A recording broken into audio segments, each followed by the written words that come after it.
자, 오늘 앞부분에 제가 이렇게 썼습니다. 아담이 죄를 지어 타락함으로써 하나님께서 원래 의도하셨던 인간의 참 모습은 보여줄 수 없게 되었습니다.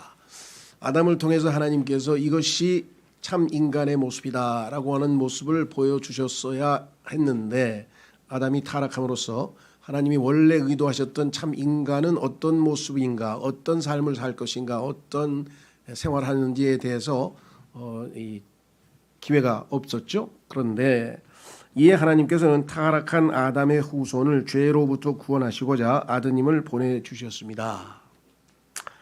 그러나 그것에 더해 하나님은 원래 창조하신 인간의 참모습이 무엇이었는지를 예수님의 생애를 통해 보여주셨습니다. 이게 무슨 소리냐?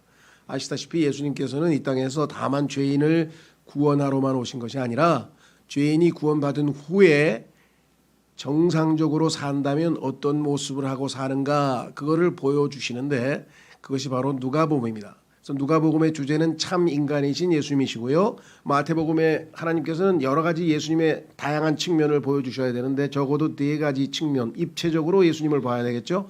그래서 유대인의 왕, 하나님께서 선택하신 선민 유대인의 왕으로 오신 예수 그리스도 마태복음, 하나님의 종, 일꾼, 하나님의 일꾼, 종, 섬기는 자로서 오시는 예수 그리스도 마가복음, 참 인간으로 오신 예수 그리스도 누가복음, 만군의 주, 창조주 하나님이신 예수 그리스도 요한복음.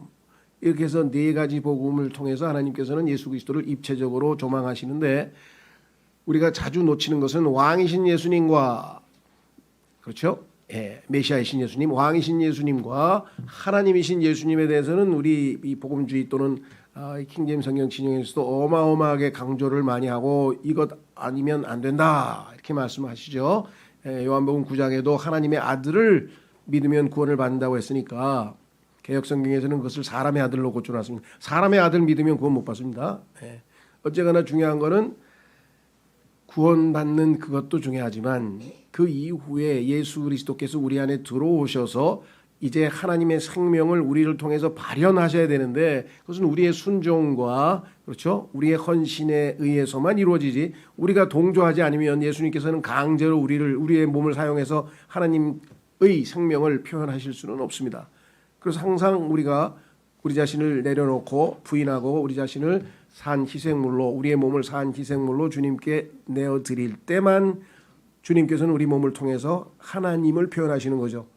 예, 그것이 신앙생활인데 그 모습을 적나라하게 보여준 것은 누가복음이다. 그래서 누가복음은 예수님의 인간적인 모습, 참 인간의 모습이 이것이구나, 그것을 우리가 보여준다는 사실에서 특별한 의미가 있다. 그 중에서도 오늘은 그 인간적인 모습 가운데 가장 중요한 게 무엇이냐, 이게 기도다. 예수님이 만약에 요한복음 같은 데는 예수님이 기도하셨다는 얘기가 단 한 말도 한 군데도 없습니다. 왜? 하나님이 뭐하러 기도해요? 그렇죠? 하나님은 누구에게 부탁할 필요가 없잖아요. 간청할 필요가 없고. 예수님, 인간이신 예수님께서 기도하셨죠. 어떤 분은 그 요한복음 17장에 대제사장으로서의 예수 그리스도의 기도가 있습니다. 맞습니다. 그런데 거기는 기도하셨다고 쓰지 않으셔서 성경에 예수님께서 하늘을 쳐다보고 하나님께 대제사장으로서의 기도한 것은 맞는데, 기도가 대화라고 하는 넓은 의미로 볼 때는, 부탁하는 것보다는 대화라고 하는 넓은 의미로 볼 때에는, 그러나 성경에는 아버지께 말씀하셨다 이렇게 써 있어요. 신기하죠? 어쨌거나 중요한 거는 뭐냐, 인간이시기 때문에 이 땅에서 사실 때에는 아버지께 기도를 통해서 모든 아버지와의 교제 가운데 이 땅에서의 삶을 사셨다. 그래서 오늘 우리는 누가복음을 통해 기도하시는 예수님을 기억하면서 우리의 본보기로 삼고자 합니다. 첫 번째, 기도는 예수님은 하나님의 일을 시작하기 위해 기도했습니다. 자, 드디어 공생애가 시작이 되죠. 공적으로 하나님 맡기신 일을 시작하기 위해서 침례를 받았습니다.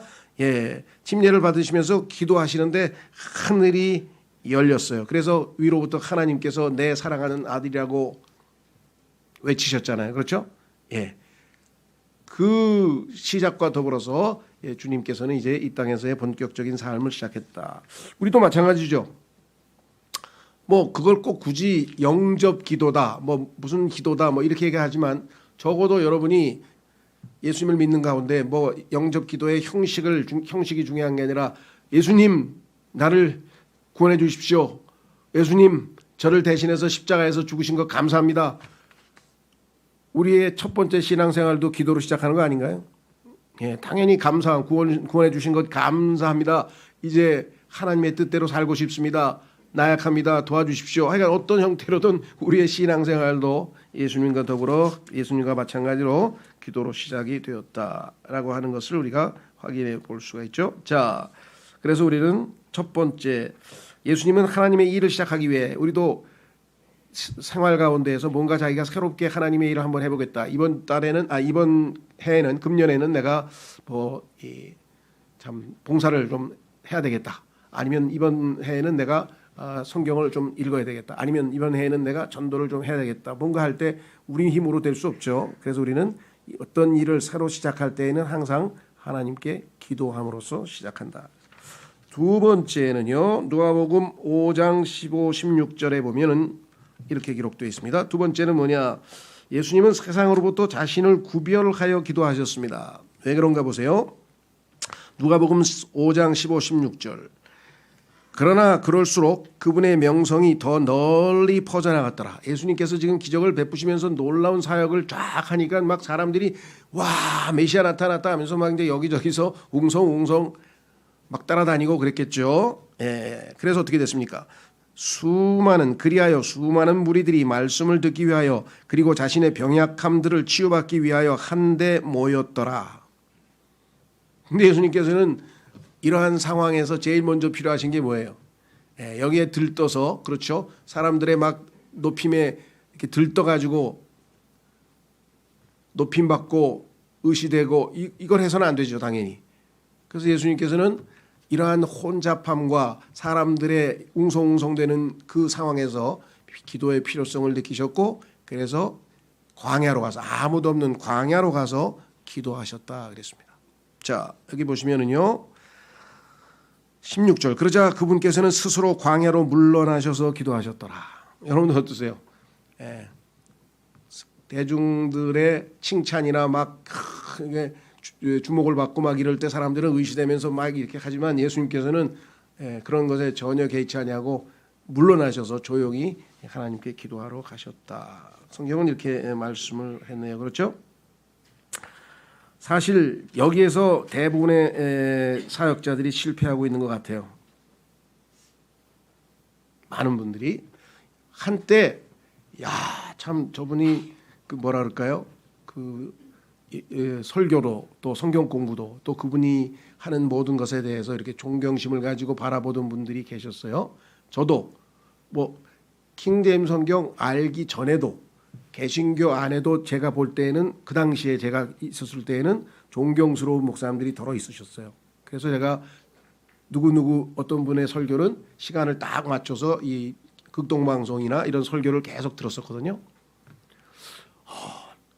그때는 전 킹제임스 성경 모르던 때니까 이렇게 핵심을 찌르고 이런 설교하신 분이 대한민국에 있었네. 그래서 저는 굉장히 기뻐했던 기억이 나는데 얼마 있다 뉴스를 들어보니까 엄청난 스캔들을 일으키고 막 뉴스에 막 등장을 하더라고요. 아이고야 이게 또 뭐야. 근데 이런 분들이 여럿 계셨어요.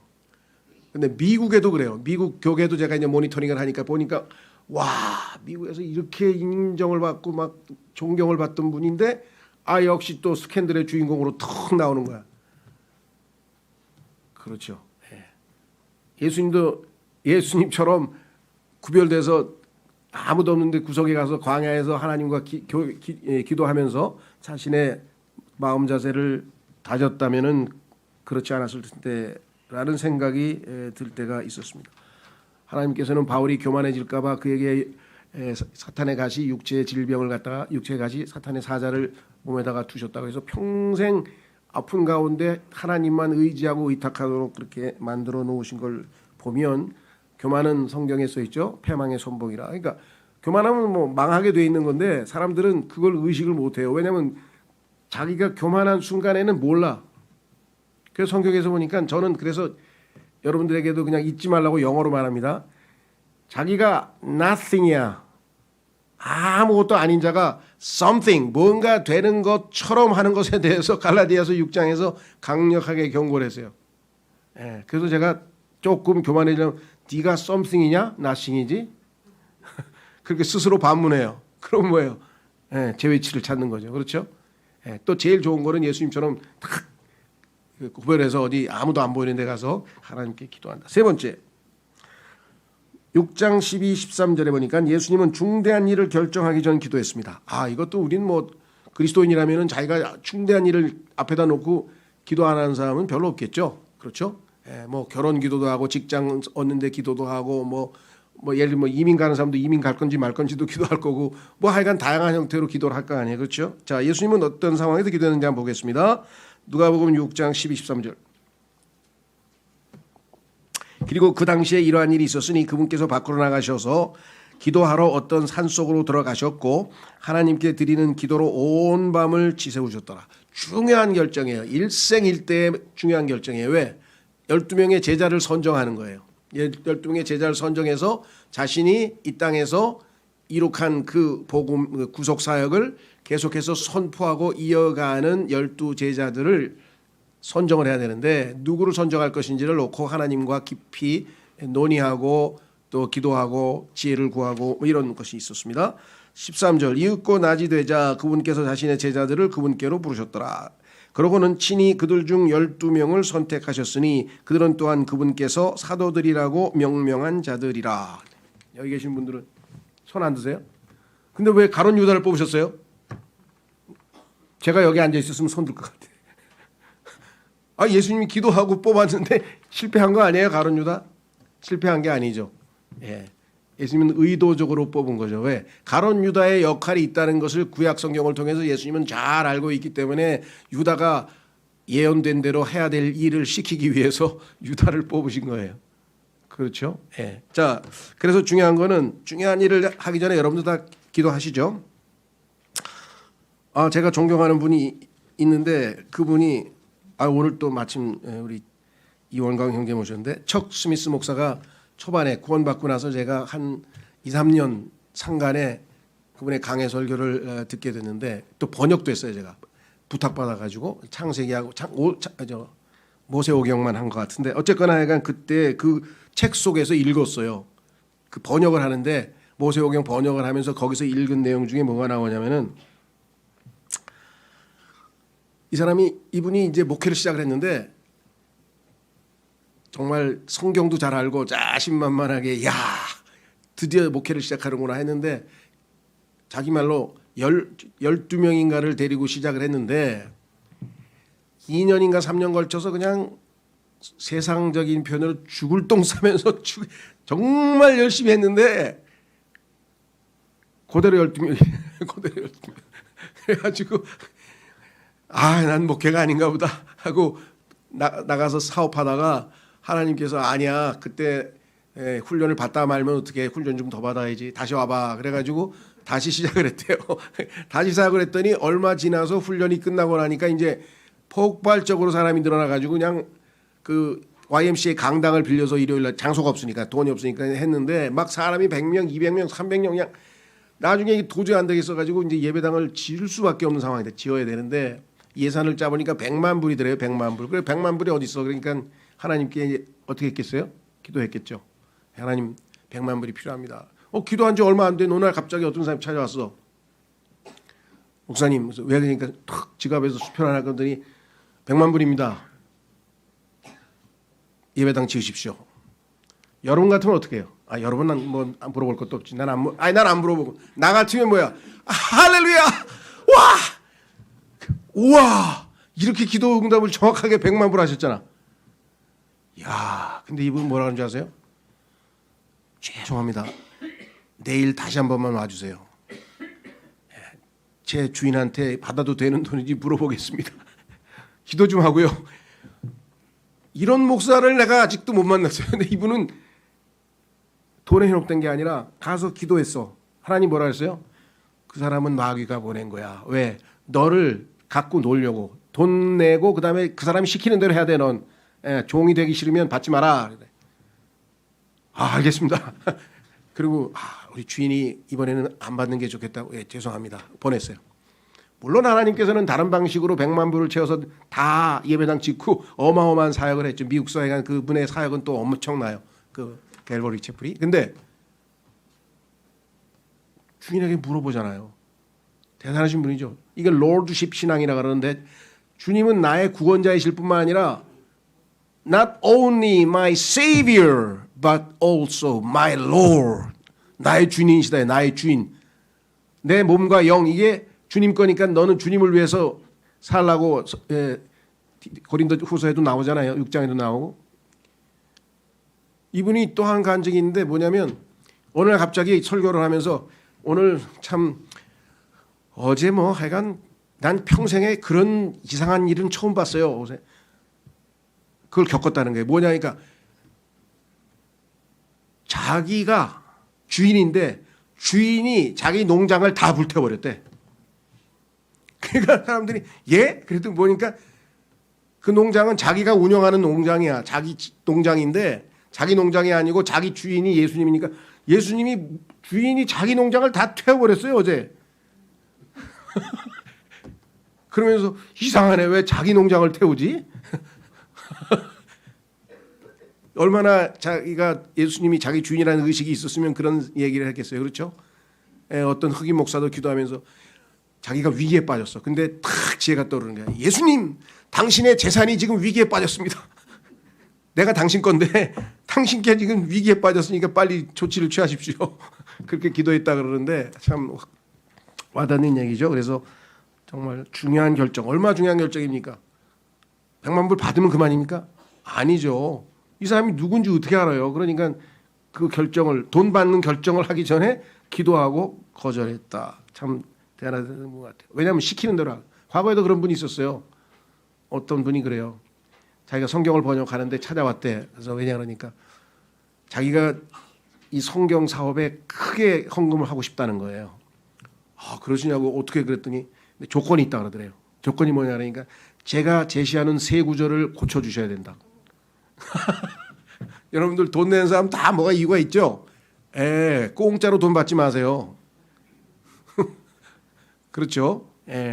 자, money answers all things.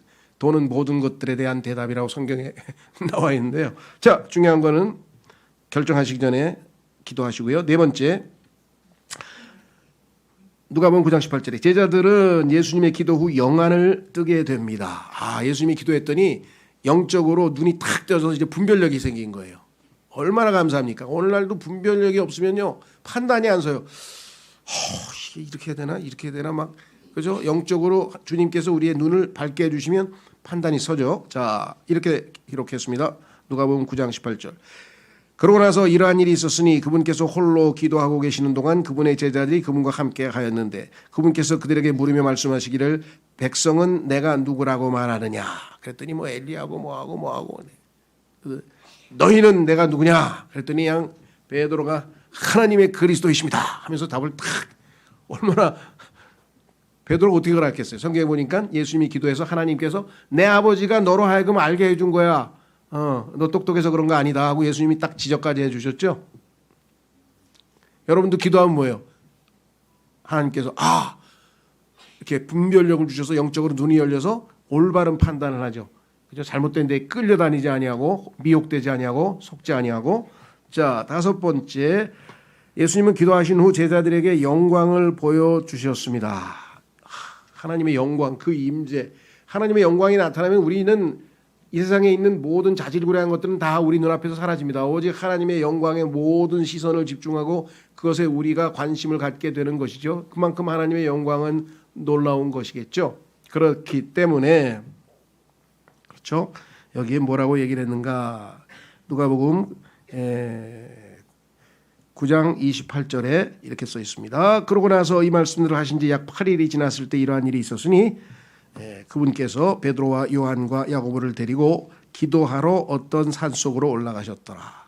기도가 딱 끝났을 때 예수 그리스도께서 영광 가운데서 옷이 빛처럼 하얘지면서 변화된 모습을 거기가 목격을 했죠. 그렇죠. 그래서 베드로가 그 광경을 보고 나중에 간증까지 했죠. 기억나세요? 예. 베드로후서에 보면은 1장에서 이 체험한 그죠? 영광을 목격한 것에 대해서 간증을 합니다. 한번 찾아보겠습니다. 우리도 베드로의 간증을 한번 읽고 다음으로 넘어가 보죠. 베드로후서 1장.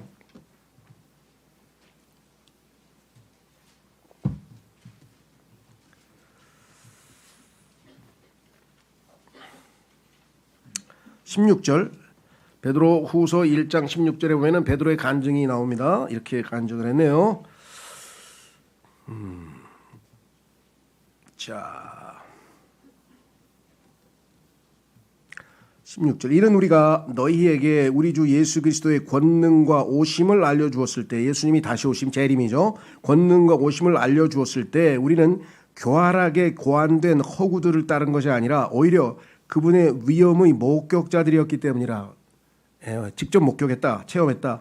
이는 탁월한 영광으로부터 그와 같은 음성이 이는 나의 사랑을 받는 아들이요 내가 그의 안에서 매우 기뻐하노라 하고 그분께 임하였을 때 그분께서 하나님 아버지로부터 존귀와 영광을 받으셨기 때문이라. 그런즉 우리가 그분과 함께 거룩한 산에 있었을 때 우리는 하늘로부터 온 이 음성을 들었느니라.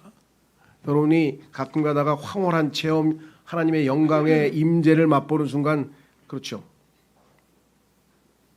어떨 때는 하나님이 창조하신 그 너무나 아름다운 자연 만물을 볼 때도 우리가 하나님의 영광의 순간을 우리가 보게 되는 거죠. 자, 그 다음에 6번째 누가복음 11장 1절에는 예수님이 기도하신 후에 긍정적인 반응을 얻을 수 있었다. 기도에 응답이 있었다. 어떤 방식으로 했는지 한번 확인해 보겠습니다. 누가복음 11장 1절, 누가복음 11장 1절. 이후에 그분께서 어떤 한 장소에서 기도하시는 동안 이러한 일이 있었으니 그분께서 기도하기를 끝맺으셨을 때 그분의 제자들 중 하나가 그분께 말씀드리기를 주여 요한도 그의 제자들에게 가르쳐 준 것처럼 우리에게도 기도하는 것을 가르쳐 주소서 하였더라.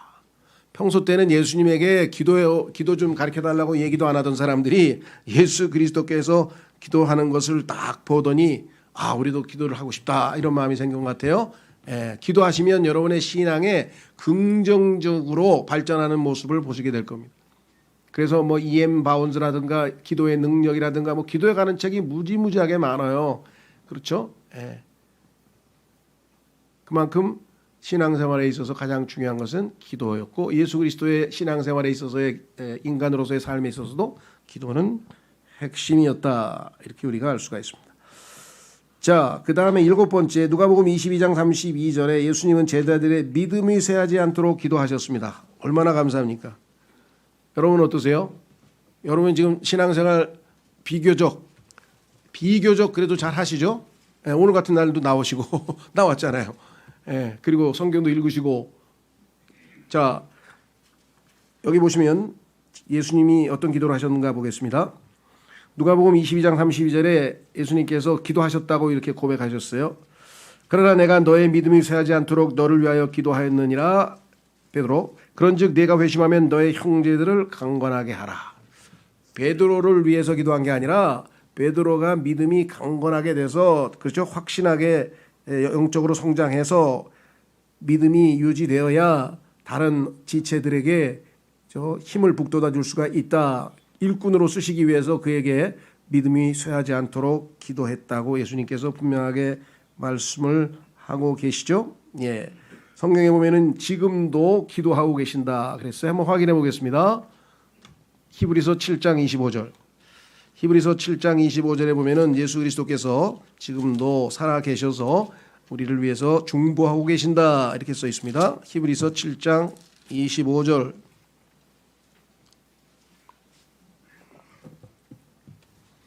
히브리서 7장 25절. 이런 이유로 그분께서 항상 살아 계시어 그들을 위하여 중보하시나니 그분께서는 자신에 의하여 하나님께 나아오는 자들을 능히 끝까지 구원하실 수 있느니라. 끝까지 구원하실 수 있다 그랬는데 구원을 잃어버릴 수도 있다고 이상하게 가르치는 분도 계세요. 끝까지 구원하시는데 어떻게 구원을 중간에 잃어버려요? 예수님이 뭐 부족하신가요? 아니죠. 믿음의 완성자이시죠. 창시자일 뿐만 아니라. 자, 그래서 우리는 다시 돌아옵니다. 자, 그래서 여러분은 어떠세요? 주변에 있는 지체들 중에서 야, 가만있어 봐. 저 형제 요즘에 보니까 뭔가 많이 어려움을 겪고 있는 것 같은데 믿음이 약해지는 것 같은데 빨리 믿음 회복하도록 기도해야 되겠다. 그죠? 예, 이것도 우리에게 주님께서 본을 보여주신 것이다. 그렇습니다. 여덟 번째, 누가복음 22장 41절 44절에서 예수님은 하나님의 뜻에 순종하기 위해 기도했습니다. 그 유명한 겟세마네 기도이신데요. 정말로 일생일대에 가장 중요한 것이죠. 생명을 내어놓는 것이잖아요. 그렇죠. 생명을 내어놓을 때 그것마저 순종하기 위해서 그분은 기도하셨다. 누가복음 22장 41절 그런 다음에 그분께서 돌을 던졌을 때의 거리만큼 그들로부터 물러나시어 무릎을 꿇고 기도하며 이때 정말 아주 처절하게 기도하셨죠. 44절 그리고 그분께서는 심한 고뇌 가운데 계셨으므로 더욱 열렬하게 기도하셨더라. 여러분 생각 어떠십니까? 예수님께서 단순히 육체적인 죽음의 고통 때문에 괴로워하셨을까요? 뭐 그것도 있으시겠죠. 인간이셨으니까. 그런데 그보다 더 하나님과 예수님 사이에서는 단 한 번도 관계가 비뚤어진 적이 없어요. 항상 서로 사랑하는 사이였고 항상 서로 존중하는 사이였고 그렇게 좋은 관계를 유지한 그 아버지 앞에 아버지가 가장 싫어하는 죄인의 모습으로 죄인들을 대신해서 죄인으로 아버지 앞에 서 있는 그것이 얼마나 민망스러울까요? 그리고 아버지와 일정 시간 결별해야죠. 함께 할 수가 없죠. 예수님의 고뇌는 정말 우리가 상상하는 것 이상의 고뇌셨을 겁니다. 심한 고뇌 가운데 계셨으므로 더욱 열렬하게 기도하셨더라. 그러자 그분의 땀이 커다란 핏방울들 같이 되어 지면 위로 떨어져 내렸더라. 이 구절도 과학적으로 비판하는 사람이 있었는데 과학적으로 오히려 입증이 됐다 그러죠. 예, 너무나 인간이 내면에 그 고통이 생기면 이와 같은 핏방울처럼 보이는 거지 핏방울이 진짜 떨어졌다는 얘기가 아닌데요. 자, 중요한 거는 그게 아니고 자, 그러면은 이렇게 기도한 내용을 히브리서에 기록해 놨어요. 한번 확인해 보겠습니다. 히브리서 5장에 가면은 예수님께서 통곡하시면서 기도했다는 거예요. 얼마나 괴로우시면 그냥 우시는 게 아니라 crying 하면 통곡하면서. 자, 히브리서 5장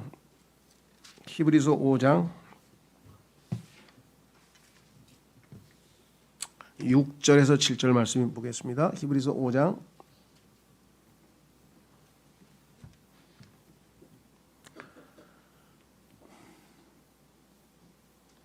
7절 그분께서 자신의 육체에 속한 날들에 친히 자신을 죽음으로부터 구원하실 수 있는 분께 격한 울음과 눈물들로 기도들과 간구들을 올려드리셨으며 그분께서 두려워하셨으므로 응답받으셨느니라. 이 구절도 많은 사람이 또 물어보시는데 그냥 잠깐 코멘트하고 넘어가겠습니다. 많은 사람들이 예수님께서 죽음으로부터 구원하실 수 있는 분께 기도했는데 결국은 죽으셨잖아요. 기도 응답 못 받으셨네요. 그런데 왜 뒤에 응답 받으셨다고 써 있어요? 그런 분이 계세요. 여기서 죽음이라고 하는 것은 육체적인 죽음이 아니라 저 밑에 있는 사망의 권세, 음부의 권세, 저 지하에 있는 죽음이라고 하는 세력이 있잖아요. 의인화된 세력. 그 예수님은 결국은 뭐예요? 그것을 무너뜨리고 부활하셔서 응답 받으셨죠. 그 얘기를 하고 있는 겁니다. 안 죽으셨다는 얘기하는 거 아니에요. 안 죽으면 구속이 안 이루어지는데 죽어야 피를 흘려야 우리가 그 피의 능력으로 구원을 받는데 예수님이 죽음으로부터 안 죽게 해주세요 하고 기도하셨겠어요? 네, 그건 오해하시면 안 되고요. 자, 그래서 우리는 다시 돌아옵니다. 분명하게 예수님께서는 정말 격한 울음과 눈물, 아주 격하다는 거 아시죠? 막 헉헉 하는 것만 너무 고통스러우셔서 그렇게 예수님께서 기도하셨다. 처절한 기도를 하셨다. 글쎄요. 실제적으로는 못 봤고요. 제가 기도하시는 분들이 이렇게 막 처절하게 격하게 기도하는 거는 못 봤는데 영화에서 한번 봤어요. 영화. 예수님 믿고 나서 얼마 안 됐는데 1975년인지 76년이 아니야. 90 아니죠. 제가 81년이니까 85년인지 84년인지 잘 모르겠어요. 언젠지 모르겠는데 하여간 우리나라에 낮은 대로 임하소서라는 영화가 나왔는데 우리 잘 아시는 주기철 목사님, 그 신사참배에 반대해서 순교당하신 그 주기철 목사라고 하는 분에 대한 일대기예요.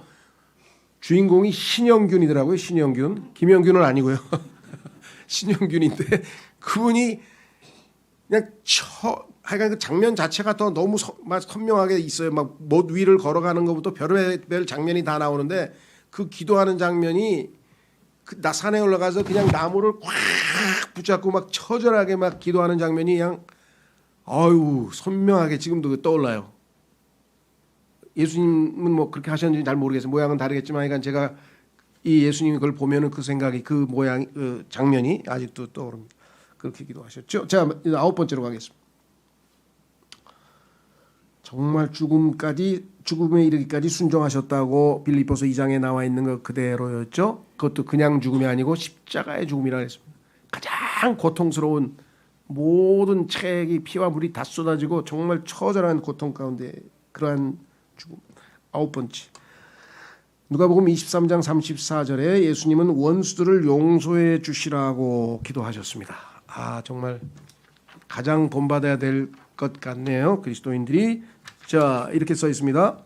그때 예수님께서 말씀하시기를 아버지 저들을 용서하여 주옵소서 이는 저들은 자신들이 무엇을 하는지 모르기 때문이니이다 하셨느니라. 그리고 그들이 그분의 의상을 나누며 제비들을 던졌더라. 예수님께서는 예수님이 누구신지도 모르고 지금 자신들이 하는 짓이 무슨 짓인지도 모르고 있는 자들을 아버지께 용서해 달라고 말씀을 하셨습니다. 자, 에베소서 4장 29절로 가보시면 저도 예수님처럼 용서해야 될 사람들이 요즘에 너무 많이 생겨가지고 제가 누구부터 용서를 해야 될지 예. 4장 29절 에베소서 4장 29절 예.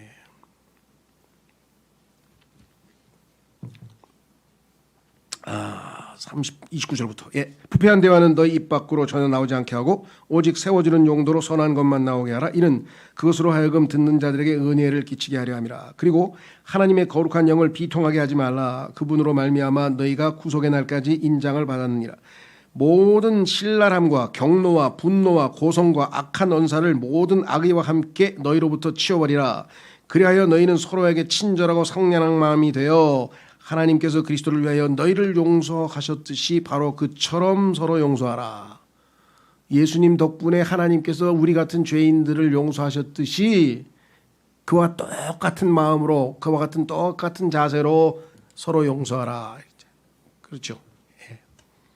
말씀드린 것처럼 저는 그 지난 8월부터 전혀 이유를 모르겠어요. 나는 스타가 되고 싶지 않은데 왜 자꾸만 저를 막 SNS에다 올려놓고 여기다 올려놓고 저기다 올려놓고 그것도 저는 SNS고 뭐 유튜브고 이런 거 거의 안 하기 때문에 잘 몰라요. 근데 사람들은 제가 그걸 다 읽는 줄 알고 마음 아프시겠어요, 힘드시겠어요, 힘내세요. 밤낮 그런 게 오니까 안 왔으면 나도 모르고 있을 텐데 자꾸만 그런 게 오니까 누가 나를 씹나? 왜? 그러고도 안 봐요. 저는 그런 걸 보는 거 불편하고 그래가지고 안 보는데 하여간 뭐 그래서 보니까 상황을 파악해 보니까 이게 소위 요즘 말하는 가짜 뉴스 전혀 사실이 아닌데 그걸 사실로 생각하니까 그때 막 화가 나는 거예요. 저한테. 그럴 거 아니에요. 아이 저런 죽일 놈이 있나 그랬는데 난 안 했는데. 그럼 오해가 풀릴 때까지 기다리는 수밖에 없잖아요. 성경에도 보니까 기다리라. 그럼 뭐 하나님이 매듭을 푸셔야지. 과거에도 그런 비슷한 일이 있었는데 뭐 몇 년 뒤에 다 와서 알고 보니까 사실이 아니더라고요. 아 이건 미안해서 어떡하나요? 막 그래서 아니 뭐 모르고 그러셨는데 어떡하겠어요. 그래서 다시 지금까지도 교제하고 있는 분들도 많아요. 그러니까 일부 몇몇 고의로 그 가짜 뉴스를 만든 분들에 대해서는 제가 이제 마음이 많이 불편하죠. 그렇죠? 다른 사람들은 모르고 한 사람들은 뭐 모르고 한 거니까. 근데 하나님께서 저에게는 성경에 보니까 이제 이 환난은 인내를 잇는 체험을 경험이 있어요. 경험. 그래가지고 과거에도 하여간 저를 극도로 하여간 괴롭히고 이 저 미워한 분을 위해서 제가 여러분들에게 간증한 적이 있는데 8년 동안 기도하다가 제가 용서했어요. 용서했는지 어떻게 알았겠어요? 그렇게 잊어버리고 살다가 어느 날 갑자기 그 사람 생각이 나면 막 마음이 불편하고 막 그래서 그날은 그거를 지울 수가 없으니까 기도를 해야 될 거 아니에요. 그래서 기도하고 하나님 다 용서했는데 왜 가끔씩 왜 자꾸 생각이 나나요? 어느 날은 꿈속에서 만났는데 가가지고 그냥 이 자식이 그냥 하면서 막 이거 용서 못한 거네. 무의식 속에서 아직 용서 안 한 거잖아요. 말로는 용서하고 싶습니다 하고 몇 번 얘기했네. 그렇게 아주 지독하게 아주 그냥 못마땅하고 미운 사람인데 어느 날 꿈속에서 그냥 형제님 오래간만이네 하고 악수를 했어요. 여기 계신 분 중에 몇 분은 그 간증을 들으셨을 텐데 십몇 년 전에 제가 10년 이상 전에 하여간 여기서 교회에서 간증도 한 것 같아. 드디어 한 명 용서했습니다. 제 인생에 있어서. 그래서 다시는 용서할 사람이 없을 줄 알았는데 하나님께서 또 이 말씀대로 그대로 하라고 하시는지 하여간 또 보내줘가지고 하여간 그런 것이 막 왔다 갔다 하다 보니까 8월, 9월, 10월, 11월, 12월, 1월 이게 6개월째잖아요. 옥디스크도 도지지 막 거기 또 뭐 천식도 도지고 그래가지고 제가 이제 오늘 그러지 않아도 설교 제목을 놓고 생각하다가 잘 됐다. 예수님처럼 하여간 용서하라고 내가 기도하고 기도를 실천하는 삶을 살자. 그래서 하여간 요즘에 치료도 좀 하고 그렇게 실천했더니 조금씩 회복되는 것 같더라고요.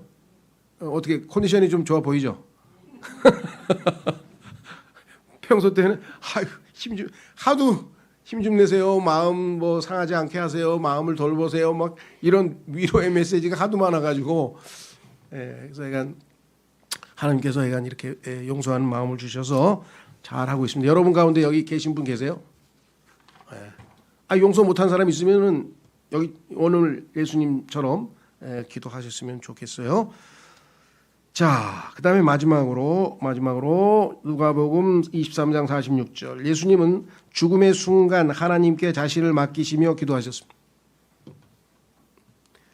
완전히 자신을 하나님께 의탁하고 계신 장면이죠. 한번 받들어 읽겠습니다. 그러자 예수님께서 큰 목소리로 소리치신 후에 그분께서 말씀하시기를 아버지여 당신의 두 손 안에 제가 저의 영을 의탁하나이다 하셨느니라. 그리고 그와 같이 하시고 나서 그분께서는 숨을 거두셨더라 그랬습니다.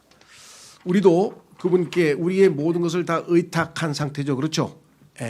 그러니까 늘 그분께서 그것을 지켜주시겠다는 약속을 우리가 믿고 살아갑니다. 디모데후서에 보면은 우리도 우리의 혼을 주님께 의탁한 상태라고 나와 있죠. 자, 그래서 오늘 우리는 기도하시는 예수님을 기억하자. 성경에 보니까 오늘 우리가 하는 만찬은 예수님을 기억하기 위해서 하는 거고요. 두 번째, 예수님께서 다시 오실 때까지 예수님이 우리를 위해서 죽으셨다는 것을 사람들에게 보여주는 거죠. 예수님의 살과 빵을 우리가 예수님의 이 살과 피를 우리가 상징적으로 먹음으로써 예수님의 죽음을 우리가 사람들에게 보여준다. 이렇게 성경에 분명하게 기록해 놓으셨습니다. 마지막으로 읽고 마치겠습니다. 그리고 주의 만찬하겠습니다. 거기에 보면은 예수님께서 지금도 우리를 위해서 기도하고 계신다. 얼마나 감사한 일입니까? 로마서 8장 34절에 정죄하는 자는 누구냐? 죽으신 분은 그리스도시니 진정 오히려 다시 살아나셨도다. 그분께서는 바로 하나님의 오른편에 계시며 또한 우리를 위하여 중보하시는도다. 저는 이 구절 읽을 때마다 너무나 감사해요. 왜? 아직도 내가 믿음에서 떨어져 나가지 아니하고 그나마 이 정도라도 신앙을 유지하고 있는 것은 전적으로 예수님의 기도 덕분이다. 저는 그렇게 확신합니다.